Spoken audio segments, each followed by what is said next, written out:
I was sitting today and I was thinking about all the things in my life that I've gone through and where am I.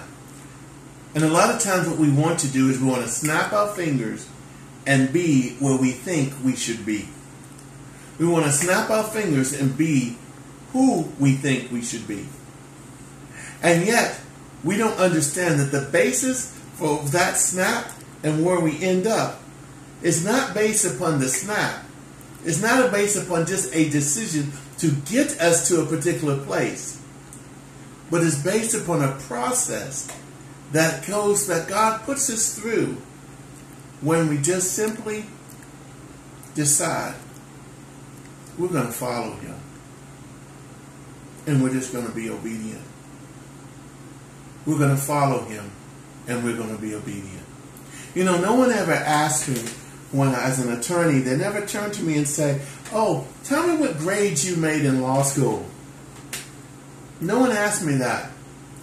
But if they were to understand that the path to get through law school started off with the decision to try to help somebody, that somebody then said, "You know, you should consider law school," that they understood that the path to get this law degree and to get the license and everything went through my starting law school, flunking out of law school, leaving, coming back and starting all over again.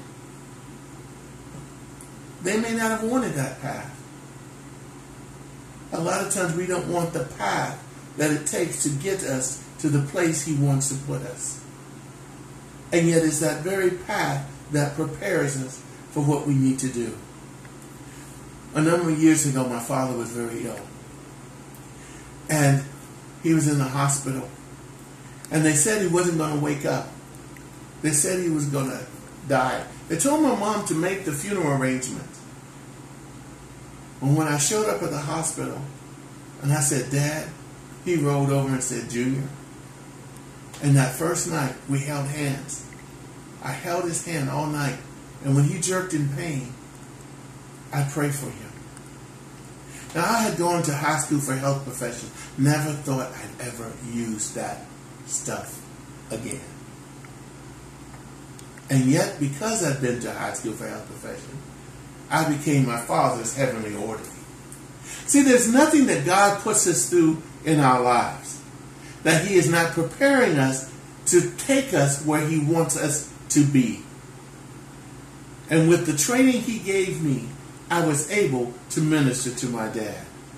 Now, another time I'll tell you more about that, because it wasn't just ministering to my dad. It was a miracle taking place and I didn't even know it. Because, see, my father was supposed to be dead. And the doctors had not told us that he had no stomach. The cancer had eaten all of his stomach and pancreas and everything away. And yet he was sitting before us eating food and talking and walking. In order for us to be used by God, we have to be willing to allow Him to put us through the process it takes to prepare us. Joseph went through a process. And when the Pharaoh turned and said, "Hey, who can manage this?" Here was a man who had been a slave, who had managed all the crops of the captain of the guard, who had been in prison and seen the worst of men, people he would have to deal with when people were hungry and starving. He knew how to manage the crops, how to manage men. All processes God put him through to prepare him to serve. Is there a process that you're fighting God with? Are you turning to God and saying, "No, I can't go through that. I don't want to go through that because that's too painful. I can't do that. This is just, don't want to do that." Perhaps you're actually fighting God in His preparation for your greatness.